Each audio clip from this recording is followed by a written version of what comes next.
Hello everyone, welcome back to our channel. आज हम पढ़ने जा रहे हैं पीएच वैल्यूज़ के बारे में, जिसको कि बोला जाता है पोटेंशियल ऑफ हाइड्रोजन, और इसी को बोला जाता है पावर ऑफ हाइड्रोजन भी।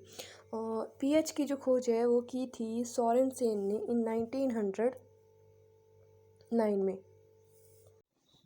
अब हम जानेंगे कि जो पीएच की रेंज है वो वेरी करती है 0 से 14 तक। <7 जो है वो इंडिकेट करता है एसिडिक। कोई भी सॉल्यूशन एसिडिक कब होगा? जब उसकी पीएच वैल्यू 0 से 7 तक होगी। >7 जो है वो इंडिकेट करेगा बेसिक को, और 7 जो है वो इंडिकेट करता है न्यूट्रल को। सबसे पहले हम जानेंगे एसिड्स में हाइड्रोक्लोरिक एसिड, जिसको कि HCl बोला जाता है, उसकी पीएच वैल्यू है हमारे पास 1। उसके बाद आता है हमारे पास लेमन की पीएच वैल्यू है हमारे पास 2.2 to 2.4। उसके बाद आता है हमारे पास विनेगर की पीएच वैल्यू है हमारे पास 2.4 to 3.4। उसके बाद आता है हमारे पास कॉफ़ी की पीएच वैल्यू है हमारे पास 2 to 5.5। उसके बाद आता है हमारे पास टोमेटो की पीएच वैल्यू है हमारे पास 4.0 to 4.4। उसके बाद आता है बटर की पीएच वैल्यू है हमारे पास 6.1 to 6.4। हेल्दी स्किन की पीएच वैल्यू है हमारे पास 5.5। मिल्क की पीएच वैल्यू है हमारे पास 6.4। इसको आप ऐसे भी याद रख सकते हैं कि गांव में जो है वो गाय पाली होती है, तो अगर किसी के घर गांव में होंगे तो उनकी मम्मा जो है वो सुबह 6:04 पे गाय से दूध निकालने के लिए चली जाती है। ठीक है। उसके बाद आता है हमारे पास बियर की पीएच वैल्यू है 4.5।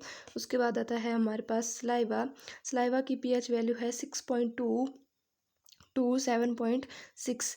एसिड्स जो हैं वो नीले लिटमस को रेड में कन्वर्ट कर देते हैं, और बेसिस जो हैं वो रेड लिटमस को ब्लू लिटमस में कन्वर्ट कर देते हैं।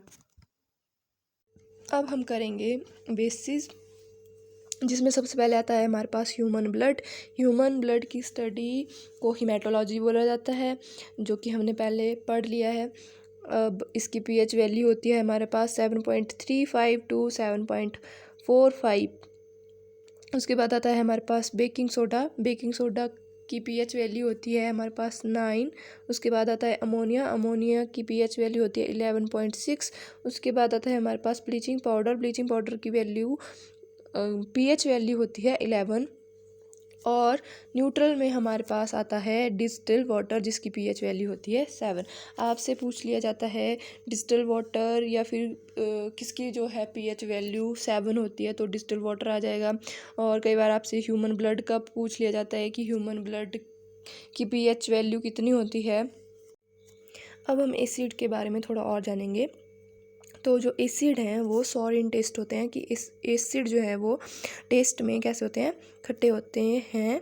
और they turn blue litmus into red, ये जो है वो ब्लू लिटमस को रेड में कन्वर्ट कर देते हैं। They give H positive ion in aqueous solution, वो एक्वस सोल्यूशन में H पॉजिटिव आयन देते हैं। और एसिड करोड मेटल, एसिड जो है वो मेटल को करोड करते हैं। उसके बाद आता है हमारे पास बेसिस जो है वो विटर इन टेस्ट होते हैं, टेस्ट में कैसे होंगे, कड़वे। They turn red litmus into blue, red litmus को वो ब्लू में कन्वर्ट कर देते हैं। They give OH negative ions in aqueous solution में वो हमें OH नेगेटिव आयन देते हैं। और सोपी इन टच, अगर आप उनको टच करोगे तो जैसे सोप होता है वो उस तरीके से आपको लगेंगे। अब हम कुछ यूजेस और इम्पोर्टेंस को जानेंगे पीएच की एवरीडे लाइफ में। ठीक है। तो सबसे पहले आते हैं हमारे पास our body works between pH 7 to 7.8। हमारी बॉडी जो है वो 7 to 7.8 pH के बीच में काम करती है। जब pH की रेंज जो है 5.6 से कम होगी तो उसको जो है वो एसिड रेन बोला जाता है। अब स्टमक प्रोड्यूस HCl, हमारा जो पेट है वो क्या प्रोड्यूस करता है, HCl प्रोड्यूस करता है, मैंने आपको पहले भी बताया है। और tooth decay start when pH of mouth is less than 5.5। Tooth decay भी स्टार्ट हो जाता है किसकी वजह से, पीएच की वजह से। तो ये था आज का हमारा टॉपिक, जिसको मैंने जल्दी से कवर किया है। अगर आपको हमारे वीडियो अच्छी लगे तो प्लीज़ लाइक करें, शेयर करें।